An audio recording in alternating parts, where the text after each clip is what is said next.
Donuts, Christmas special donuts ఎలా prepare చేయాలో ఈ వీడియోలో చూసేద్దాం. డోనట్స్ అంటే బేకరీలో చేస్తారు గదా! గారె షేప్‌లో రౌండ్‌గా పెద్దగా వస్తది. అదైతే కాదండి. మేము క్రిస్మస్‌కి ఇలా స్పెషల్‌గా డోనట్స్ అయితే ప్రిపేర్ చేస్తాము. అదెలా చేయాలో ఈ వీడియోలో చూసేద్దాం. దీనికోసం ఒక 12 గుడ్లని తీసి పక్కన పెట్టుకోవాలి.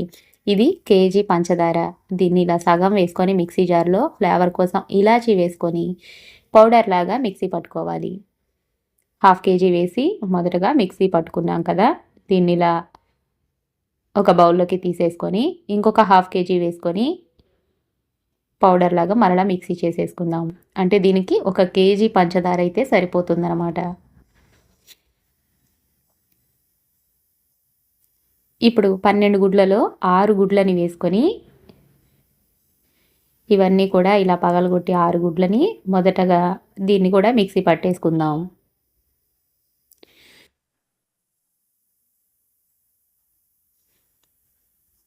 నేను మొత్తం 2 కేజీలు చేస్తున్నానండి. దానికోసం 12 గుడ్లు తీసుకున్నాను. అంటే కేజీకి 6 గుడ్లు కొలతనమాట. ఇప్పుడు బాగా పండిన అరటిపళ్ళు ఒక 3 తీసుకొని, మొదటగా ఒక అరటిపండుని ఈ గుడ్లతో పాటు వేసేసుకొని మిక్సీ పట్టుకుందాం. ఈ అరటిపండు అనేది ఆప్షనల్. నేను మామూలుగా అయితే వేయను. ఈసారి వేస్తున్నాననమాట. ఇప్పుడు ఇది మిక్సీ ఇలా పట్టేసుకున్నాం కదా! ఈ షుగర్ పౌడర్‌లో ఈ మిక్సీ పట్టుకున్న గుడ్ల మిక్స్చర్ కూడా వేసేసుకొని అరటిపండు ఇందాక కొంచెం మెల్ట్ అవ్వలేదనిపించింది సరిగా. అందుకని నేను విడిగా అరటిపళ్ళని ఇంకా 2 అరటిపళ్ళు ఉన్నాయి కదా! వీటిని ప్లెయిన్‌గా ఇలా మిక్సీ పట్టుకుంటున్నాను ఒకసారి. ఇందాక ఒక అరటిపండు వేసాము. ఇప్పుడు ఒక 2 అరటిపళ్ళు వేసుకొని ప్లెయిన్‌గా మెత్తగా అయిపోవడానికి ఫస్ట్ మిక్సీ పట్టేసుకుందాం.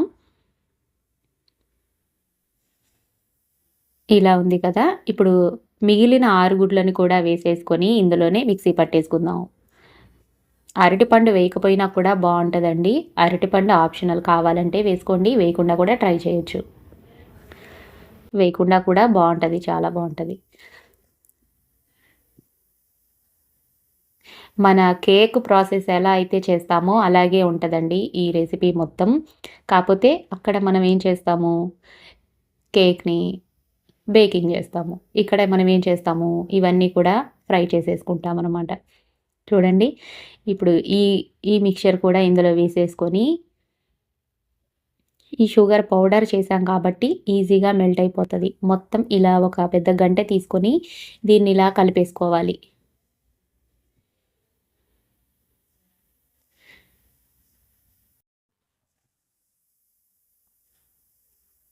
ఇలాచీ పౌడర్ వేసాం కదా! ఇలాచీ పౌడర్ బదులుగా ఇలాచీ పౌడర్‌తో పాటు కావాలంటే జాజికాయ కూడా పౌడర్ కొట్టుకొని వేసుకోవచ్చు. ఆ ఫ్లేవర్ గూడా దీనికి చాలా బావుంటది. నేనైతే ఇలాచీ వేశాను. జాజికాయ అవైలబిలిటీ లేదు కాబట్టి ఇక్కడ. ఇప్పుడు ఒక నెయ్యి తీసుకున్నామండి. దుర్గా నెయ్యిది. ఒక 200 ఎంఎల్. దీన్ని కొంచెం బాయిల్ చేసుకొని ఇందులో యాడ్ చేసేసుకుందాం. ఇదంతా కూడా షుగర్ పౌడర్ ఇదంతా కూడా కరిగిపోయింది కదా! ఇంకేదన్నా ఉంటే షుగర్ పౌడర్ ఇవి కరిగిపోవడానికి కొంచెం వేడిగా ఉన్నప్పుడే ఈ నెయ్యి కూడా వేసేసుకొని కరిగిచ్చేసుకుందాం. ఈ నెయ్యి వేయడం వల్లే మన ఈ డోనట్స్‌కి చాలా మంచి ఫ్లేవరు, టేస్ట్ అయితే వచ్చేస్తుందండి. నెయ్యి వేయడం వల్ల చాలా తినాలనిపించే విధంగా మన డోనట్ అయితే రెడీ అయిపోతదనమాట. చూడండి దీన్ని మరలా ఒకసారి కలిపేసుకొని ఒక్క పావు స్పూన్ అంతా సోడా వేసేసుకున్నాం. మనం సోడా ఉప్పు అంటాం కదా! అదైతే వేసేసుకున్నాము. ఇది స్వీట్ కదా! కొంచెం ఒక చిటికెడు ఉప్పు కూడా వేసుకొని కలిపేసుకొని, గోధుమ పిండిని వేసుకొని కొంచెం కొంచెంగా వేసుకుంటూ కలిపేసుకోవాలి. వీడియోలో చూపిస్తున్నట్టుగా. యాక్చువల్లీ ఇది మైదాతో కూడా చేస్తారండి. మైదా హెల్తీ కాదు కాబట్టి నేను గోధుమ పిండితోనే ప్రిపేర్ చేస్తాను ఎప్పుడు ఈ డోనట్సు. చూడండి గోధుమ పిండి వేసి కలిపేసాము. ఇది జోరుగా ఉంది కదా! ఇంకా మనం పిండి వేసి కలుపుకోవాలి. 2 కేజీల పిండి అయితే పట్టుతది. కేజీకి 6 గుడ్లు, 2 కేజీలకైతే 12 గుడ్లు, 1 కేజీ పంచదార అనమాట కొలత.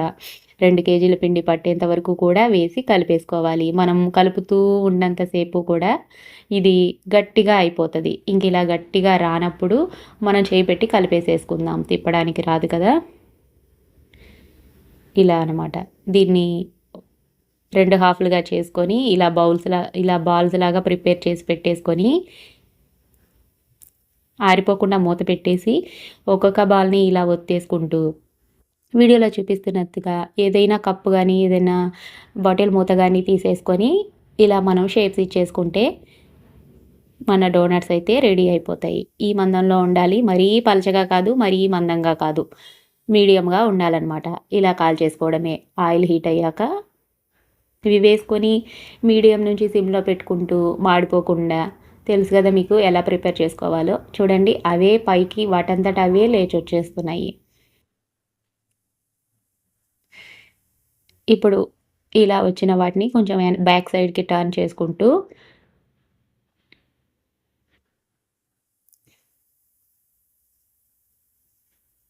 మీడియం ఫ్లేమ్‌లో పెట్టుకొని ఇప్పుడు మంటని మీడియంలో అడ్జస్ట్ చేసుకొని కాల్చేసుకోవాలనమాట. చూడండి మన బిస్కెట్స్ అయితే చాలా బాగా వచ్చేస్తాయి. టేస్ట్ కూడా చాలా బావుంటాయి.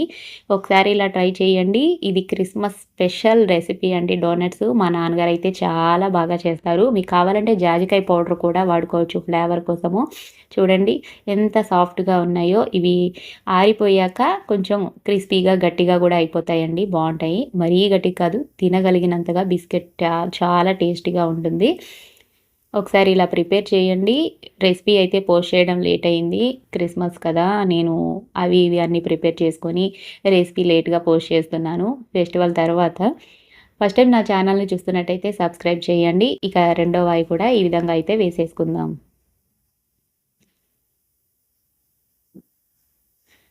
పిండి ఆరిపోకుండా మూత పెట్టేసుకొని మనకు కావాల్సినంత తీసుకుంటూ ఒత్తుకొని ఇలా ప్రిపేర్ చేసుకొని వేడి వేడిగా ఏసేసుకుంటే సరిపోతుంది.